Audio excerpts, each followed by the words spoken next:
Títí dàsìkò yìí ni àṣírí tí gbajúmọ̀ wòlíì ìjọ Celestial ni tó jẹ́ olùdásílẹ̀ ìjọ Celestial Church of Christ Genesis Global tó wà ní agbègbè Alákùkọ ní ìpínlẹ̀ Èkó, èèyàn wòlíì Ọládélé Israel ẹni tó pèèyàn mọ̀ sí Genesis. Àṣírí tí bàbá náà tú níṣẹ́ ló máa ṣì ń já ràn-ìràn táwọn èèyàn tó sì ń fà á mọ́ra wọn lọ́wọ́ lórí ẹ̀rọ ayélujára gidigidi dàsìkò tá a ṣàkójọpọ̀ ròyìn yìí. Ǹjẹ́ irú àṣírí wo ni wòlíì Genesis ló mà tú tó di ariwo ńlá báyìí o? Ó mà ní ìfọ̀rọ̀wérọ̀ tó ṣẹ̀ṣẹ̀ ṣe pẹ̀lú gbajúmọ̀ sọ̀rọ̀sọ̀rọ̀ orí ẹ̀rọ ayélujára torí rédíò ni tí ẹni tó pèèyàn mọ̀ sí ìyẹn ọ̀gbẹ́ni Ọlátúndé tó pèèyàn mọ̀ sí Daddy Freeze. Nínú ìfọ̀rọ̀wérọ̀ orí ẹ̀rọ ayélujára tó àti wòlíì Genesis jọ ṣe, ìní wòlíì Genesis máa ti sọ nǹkan tó ń ṣẹlẹ̀ láàrin àwọn gbajúmọ̀ wòlíì àti àwọn ṣọ́ọ̀ṣì ńláńlá Nàìjíríà báyìí lórí bó ṣe ní wọ́n ti fẹ́ sọ iṣẹ́ Olúwa di iṣẹ́ okòòwò àti èyí tí wọ́n lọ ń ya owó sí ní ilé ìfowópamọ́.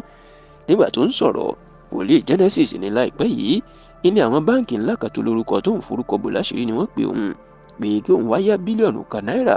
fún ṣọ́ọ̀ṣì òun. Wòlíì Genesis lòun pariwo pé bílíọ̀nù kan náírà kẹ̀, kí ni kóun fi ṣe fún ṣọ́ọ̀ṣì, kí ni bo ni kóun ti rí i dá padà. Ó ní níṣe ni àwọn báǹkì náà ni wọ́n wo òun náírà rìn ìpè òun ò tiẹ̀ tí ì já sí. Ó ní níṣe náà máa bẹ̀rẹ̀ sí ní kọ́ òun ní iṣẹ́ tóun mọ̀ ìpè kóun lọ gbé àwọn ìsọjí àti àwọn ètò kalẹ̀ tó sì ní àwọn báǹkì náà ní lára àwọn èèyàn tóun bá kó jọ lòun yóò ti máa sọ fún wọn ìpè kan máa dáwó wà, ẹ̀mí mímọ́ ni kí wọ́n mọ owó wá. Wòlíì Genesis ni òun sọ fún wọn lẹ́sẹ̀kẹsẹ̀ pé òun kì í ṣerú ẹ̀ ní tòun o, àti wípé iṣẹ́ Olúwa tóun ṣe kì í ṣe okòòwò. Nígbà tóun bá lọ wá yá owó tóun wá fẹ́ rí owó náà padà láàrin àtìlọ́wọ́ àwọn èèyàn. Gbára àti wòlíì Genesis tú àṣírí yìí tó sì jẹ́ kó di mọ̀ pé àwọn báǹkì wọn tó ti wá mọ ọgbọ́n tí àwọn wòlíì kan tó fi ń gba owó lọ́wọ́ àwọn èèyàn tó fi ń rí owó padà, àti wípé àwọn fúnra wọn tún jẹ́ kó mọ̀ pé bí ọ̀pọ̀ àwọn gbajúmọ̀ wòlíì àti gbajúmọ̀ ṣọ́ọ̀ṣì ṣe ń ṣe nìyẹn. Kódà ó ló jẹ́ kó di mọ̀ fún un pé